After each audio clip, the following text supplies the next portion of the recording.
guys, it's your boy. Welcome back to another video. Today we're going to be talking about Captain America Brave New World. Marvel Monday!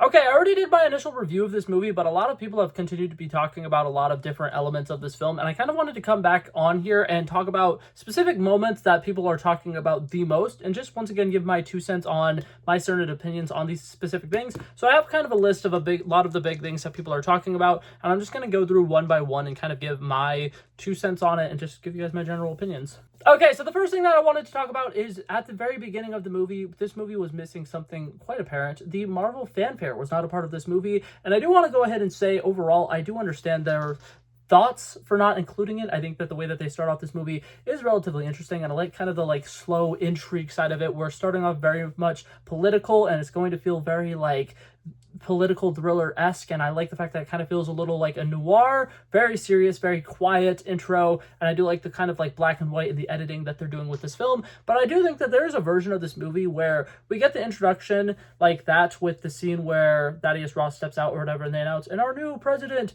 Thaddeus Thunderbolts Ross, and he comes up and he does this little speech that he gives, and then it cuts to the title card where it says Brave New World, and it has that little black and white symbols, and then we go on to the fun action sequence that we get where Sam and Joaquin Torres are fighting against the Serpent Society, and they, take down Sidewinder, they get the adamantium, whatever they do.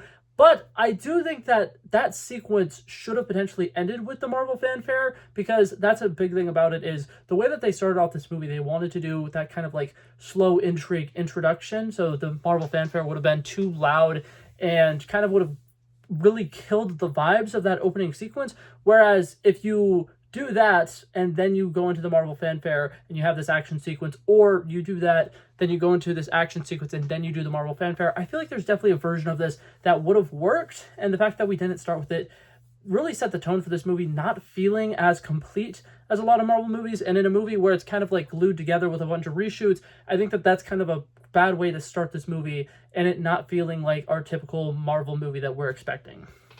But that being said, I do think that there's definitely elements of that worked. But now the next thing that I do want to talk about is a lot of people have said that this movie has kind of felt like an episode 7 of Captain America and the Winter Soldier, or Falcon and the Winter Soldier.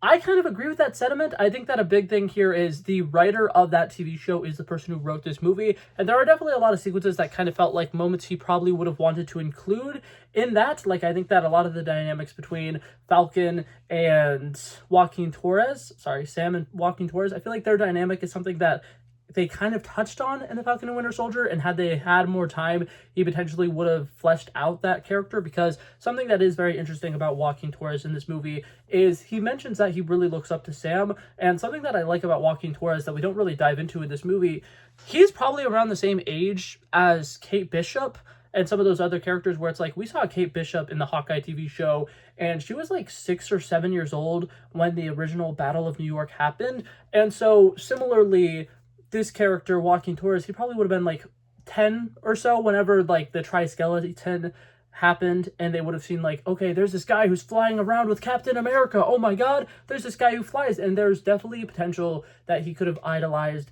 Sam Wilson, and he could have been somebody who's okay, I'm going to go into the Air Force because apparently people in the Air Force are getting these wingsuits and they're flying around, and that's really cool. And it would have done a lot better job at kind of fleshing out his character, and we didn't have time to do that, obviously, in the Falcon and Winter Soldier. So elements like that definitely does feel like a continuation. The Bucky cameo, really, really loved it. I think that they did an incredible job of having something that felt incredibly natural. I think that that's one of my favorite things about this cameo in comparison to a lot of other cameos we've gotten recently. He makes sense to be there. He is somebody who's best friends with Sam. Sam is going through an incredibly hard time, and as far as we know, he doesn't have a whole lot going on right now.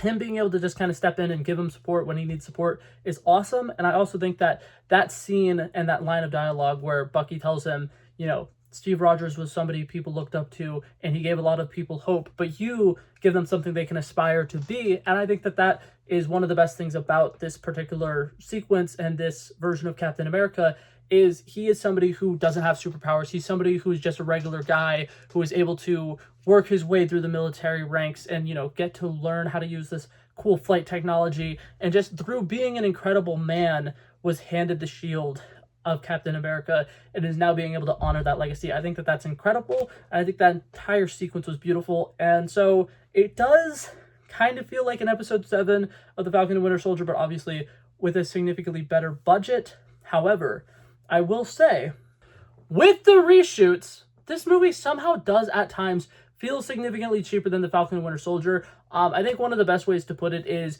if you are currently watching your friendly neighborhood Spider-Man, I'm going to pivot a little bit. Something that I've seen a lot of people complaining about with that show is there's a lot of sequences where Spider-Man is swinging around New York and there's nobody in the background. And there's a lot of sequences in this movie that are the exact same way. There's a lot of sequences with Sam fighting against Sidewinder and there's nobody else around. There's a lot of sequences like the sequence where he gets ambushed by Sidewinder. I'm a really huge fan of that sequence, and I really like the whole concept of Sidewinder just randomly pulling up on Sam and him being unprepared, so he has to fight him without his wings or his shield. I love that fight sequence, but also the fact that entire street that seems like it'd be a little busy is completely empty is a little weird. And there's a couple of other moments like that where it's like part of heroics and something that Marvel usually does relatively well is the heroes, on top of stopping the bad guys, having to save people that are just kind of in the area.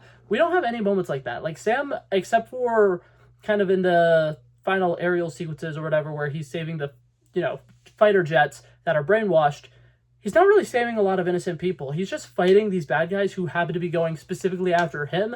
And I think that that is something that is a little interesting in these movies where this character is supposed to be a hero, but the only person they're saving is themselves. It's interesting. It still works. I still really enjoyed that sequence, like I said, but it's just something that makes all of the reshoots incredibly apparent is the fact that there aren't any extras in any of the sequences that have the reshoots, and there's a lot of sequences also with the leader where he's the only person on the screen, and it does kind of make that sequence feel a little bit cheaper. And where we have the Falcon and Winter Soldier, we have scenes like Madripoor, where there are people everywhere. There's sequences like them, I think that the fight sequence where they're on like a semi-truck and they're fighting in the middle of the street, stuff like that feels a lot higher budget than this movie does somehow. And I don't really like that. I think that the fight sequence with Red Hulk is another good example of this, where it's like they're in the middle of Washington, D.C. There's no way in hell they would have had enough time to clear out this giant field that he's taking him to. So there would be people around that Sam would potentially have to save, but for some reason they just kind of like got rid of that. And it was something where when the first trailer came out, I didn't see a lot of people complaining about it, but the cherry blossoms look so incredibly cheap and look so badly like CGI, and it's something that absolutely took me out of the movie when they're having this fight with the Red Hulk, because Red Hulk looks so incredible, and it's obvious that they spent a lot of their budget on making sure that that CGI looked incredible, but then the terrain that they're in doesn't look as realistic, and that did kind of kill me a little bit. That being said, I still really enjoyed it and I had a good time with it, but it is one of those things where it's like kind of has me scratching my head a little bit, where you're watching this on the biggest screen and it feels like a low budget TV show.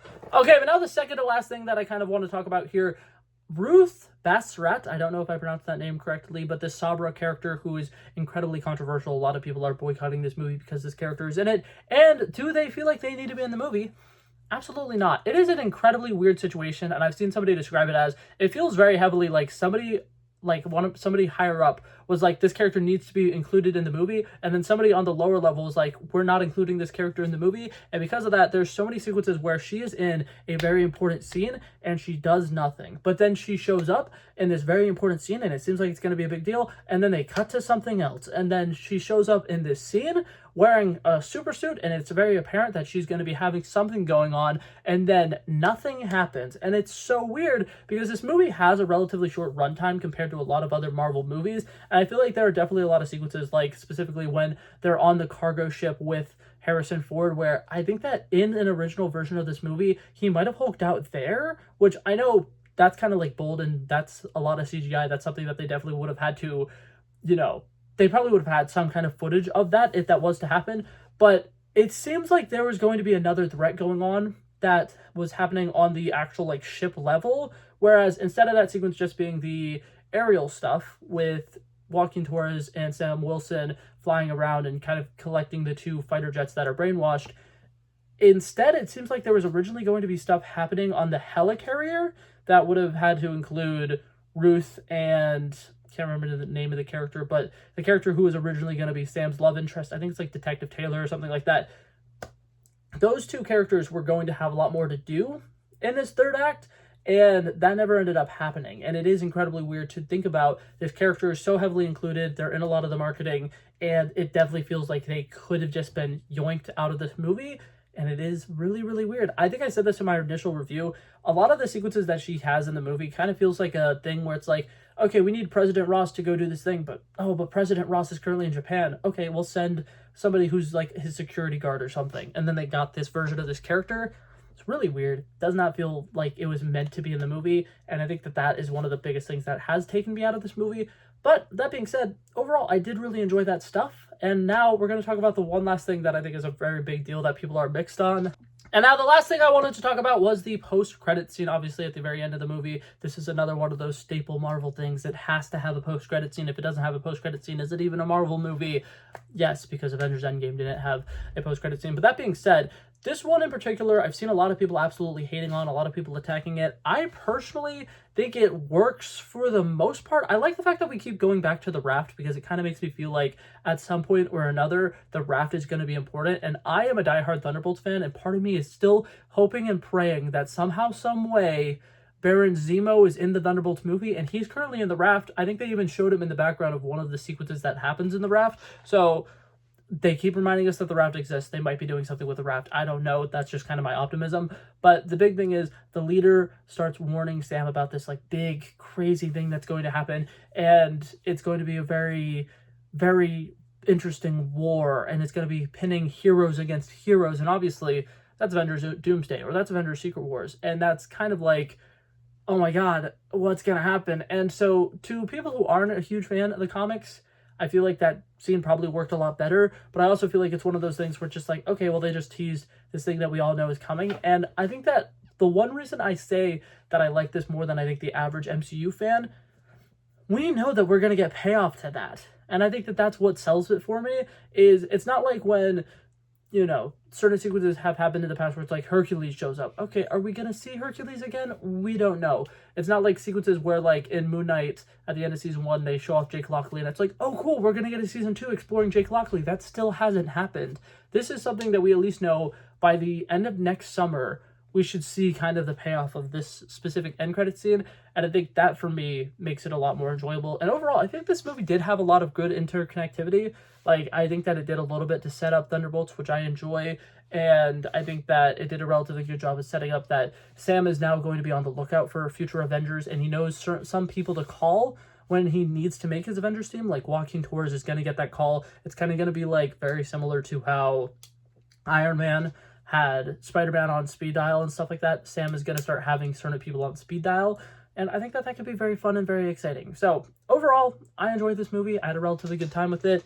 I just wanted to come on here and talk about some of the like biggest talking points that people have been discussing with this movie and give you guys my final thoughts and 2 cents on it. I will probably watch the movie again at some point and then be able to make a ranking of it along with the rest of the Marvel Phase 4, Phase 5 movies. But that being said, as of right now, I think it's like dead center for me.